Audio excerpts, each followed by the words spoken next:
Assalamualaikum warahmatullahi wabarakatuh. Sebelumnya perkenalkan kami dari kelompok 4 kelas 643B12 dari Universitas Bina Sarana Informatika Ciledug. Sebelumnya perkenalkan nama saya Natasha Nikita Gifsa dengan NIM 64232182. Nama saya Naomi Analisa Simanjuntak dengan NIM 64231791. Nama saya Ramadian Erval Sandia dengan NIM 64234015. Di sini kami akan menjelaskan mengenai materi presentasi karya ilmiah evaluasi prestasi kerja Gen Z di Jakarta Selatan akan kepuasan kerja serta pengaruhnya terhadap turnover rate. Adapun susunan bab makalah yaitu terdiri dari pendahuluan, landasan teori, metode penelitian, hasil dan pembahasan, serta kesimpulan dan saran. Latar belakang studi, generasi Z sebagai kelompok demografi yang semakin dominan di dunia kerja membawa angin segar dengan karakteristik unik mereka. Di Jakarta Selatan, terkhususnya pusat bisnis Indonesia, generasi Z menghadapi persaingan yang ketat namun memiliki ekspektasi tinggi terhadap karir. Penelitian ini bertujuan untuk mengisi kekosongan literatur dengan mengevaluasi hubungan antara prestasi kerja, kepuasan kerja, dan turnover di kalangan generasi Z di Jakarta Selatan.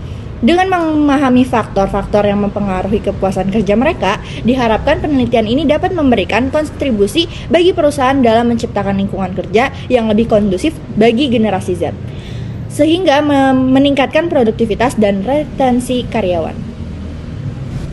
Rumusan masalah di makalah kami yang pertama, apakah potensi kerja mempengaruhi kepuasan kerja generasi Z di Jakarta Selatan? Yang kedua, apakah kepuasan kerja mempengaruhi turnover rate di suatu pekerjaan? Untuk tujuan penelitiannya, memahami bagaimana potensi kerja mempengaruhi kepuasan kerja Gen Z di Jakarta Selatan. Sejauh mana hal yang berkontribusi terhadap turnover rate di suatu bidang. Manfaat penelitian. Pada penelitian kali ini, kami membagi manfaat penelitian menjadi beberapa aspek, diantaranya praktis, teoritis, dan akademis. Yang praktis, hasil penelitian ini diharapkan dapat memberikan rekomendasi bagi perusahaan dalam merancang program mengembangkan karyawan yang efektif untuk generasi Z. Yang kedua, teoritis. Penelitian ini diharapkan dapat memberikan kontribusi pada pengembangan teori motivasi kerja khususnya pada generasi Z. Yang ketiga, akademis. Penelitian ini diharapkan dapat menjadi referensi bagi penelitian selanjutnya yang membahas isu atau topik yang sama. Adapun landasan teori yang kita bahas, yang pertama teori prestasi kerja. Sederhananya, prestasi kerja adalah hasil upaya atau kesungguhan seseorang dalam melaksanakan suatu pekerjaan yang dipercayakan kepadanya dengan kecakapan, pengalaman, dan kesungguhannya sesuai dengan tanggung jawab yang telah diberikan kepadanya. Yang kedua, ada teori kepuasan kerja. Kepuasan kerja menjadi standar ada atau tidaknya loyalitas, produktivitas, tanggung jawab dalam dunia kerja. Sehingga tenaga kerja pasti mengharapkan kepuasan dari tempat kerjanya tanpa terkecuali dan menjadi tujuan dalam setiap pekerjaan yang dilakukannya. Tingkat kepuasan kerja bersifat individu, artinya nilai-nilai setiap individu terkait kepuasan kerja tentunya berbeda satu dengan yang lainnya. Yang ketiga ada teori turnover. Teori ini, karyawan dengan kepuasan kerja rendah dan komitmen rendah lebih cenderung berhenti dari pekerjaan mereka dan berganti karir dari karyawan dengan kepuasan kerja tinggi dan komitmen yang tinggi. Adapun biaya-biaya yang dibahas meliputi biaya iklan, biaya agen ketenagakerjaan, bonus rujukan, biaya perjalanan perekrutan, gaji, dan tunjangan yang terkait dengan waktu yang dihabiskan karyawan untuk memproses lamaran dan mewawancarai kandidat, dan biaya relokasi untuk karyawan baru. Selanjutnya ada metodologi, quantitative methods. Penelitian ini menggunakan pendekatan metode kuantitatif. Pendekatan kuantitatif merupakan pendekatan di mana pengambilan data serta hasil pengukuran atau penghitungannya berdasarkan pengumpulan data berupa angka yang akurat. Yang kedua, correlational methods. Peneliti dalam penelitian ini menggunakan metode korelasional. Variabel yang dikorelasikan adalah prestasi kerja dengan kepuasan kerja serta pengaruhnya dengan turnover rate.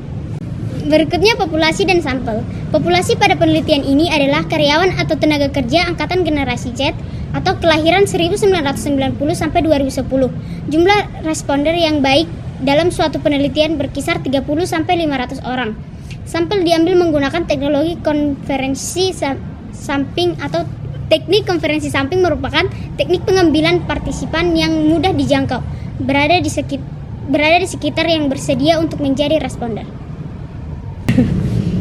Teknik analisis data, penelitian ini menggunakan pendekatan kuantitatif dengan teknik analisis regresif sederhana karena penelitian ingin mengetahui pengaruh variabel X terhadap variabel Y. Teknik analisis data yang digunakan oleh peneliti yaitu analisis deskriptif dan uji asumsi. Analisis deskriptif digunakan untuk menggambarkan frekuensi demografi dari kepuasan kerja dan turnover rate pada karyawan generasi Z, sedangkan uji asumsi terbagi menjadi dua, yaitu uji normalitas dan linearitas. Dari hasil penelitian didapat hasil analisis data. Pada penelitian ini terdapat 68 responden dengan 3 jenis demografi, yaitu jenis kelamin, bidang pekerjaan, dan pendapatan per bulan. Hasil analisis demografi dapat dilihat pada tabel berikut.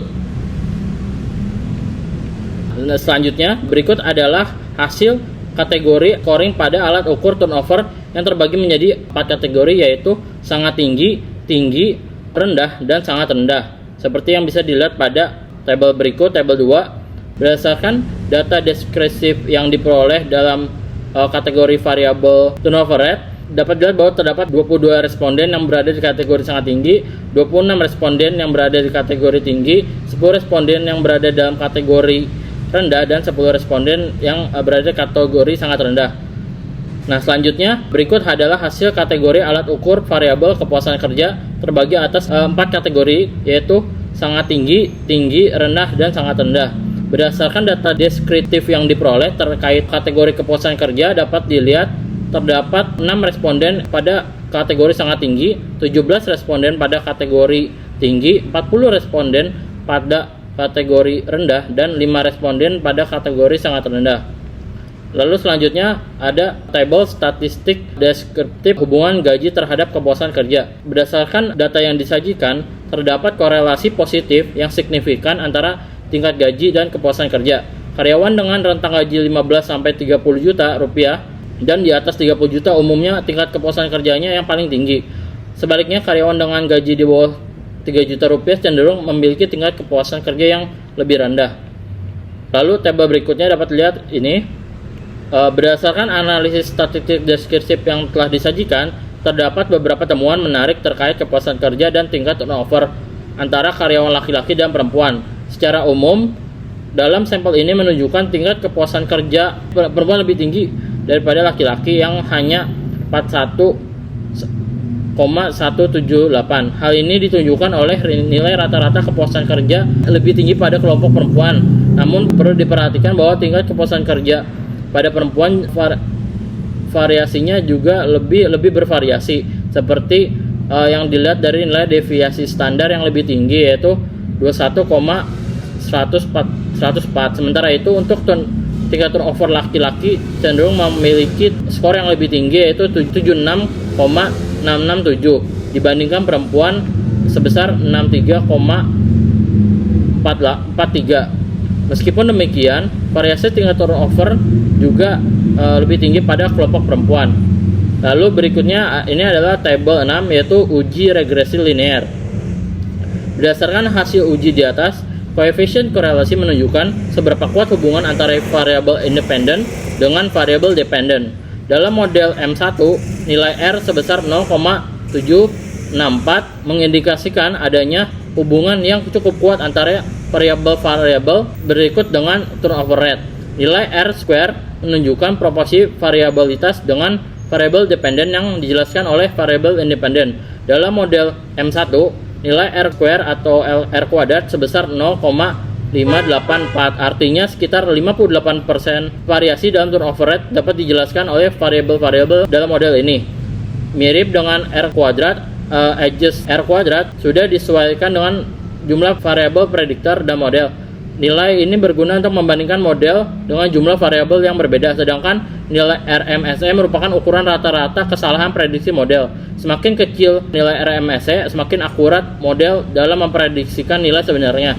Koefisien negatif menunjukkan bahwa semakin tingginya kepuasan kerja dan semakin rendahnya tingkat turnover. Koefisien untuk jenis kelamin perempuan tidak signifikan, artinya tidak ada perbedaan signifikan antara tingkat turnover laki-laki dan perempuan. Beberapa bidang pekerjaan menunjukkan hubungan yang signifikan terhadap turnover rate, namun arah hubungannya berbeda-beda. Misalnya pada bidang pekerjaan kesehatan memiliki hubungan negatif yang signifikan. Artinya karyawan di bidang kesehatan memiliki tingkat turnover lebih rendah. Beberapa kategori pendapatan per bulan menunjukkan hubungan yang signifikan dengan turnover rate. Misalnya karyawan dengan pendapatan di bawah 3 juta memiliki tingkat turnover rate yang lebih tinggi. Berikutnya tabel 7, korelasi antara kepuasan kerja dan turnover rate. Nilai minus 0,615 pada Pearson menunjukkan adanya korelasi negatif yang cukup kuat antara turnover rate dan kepuasan kerja. Artinya semakin tinggi tingkat kepuasan kerja, semakin rendah tingkat turnover rate. Dan begitu sebaliknya. Nilai BF10 sebesar 614,094,367 tergolong sangat tinggi. Ini menunjukkan bukti yang sangat kuat mendukung hipotesis bahwa adanya hubungan negatif di antara kedua variabel tersebut. Selain itu, interval antara minus 0,737 dan minus 0,431 ini berarti dapat cukup yakin bahwa koefisien korelasi populasi berada di dalam nilai-nilai tersebut.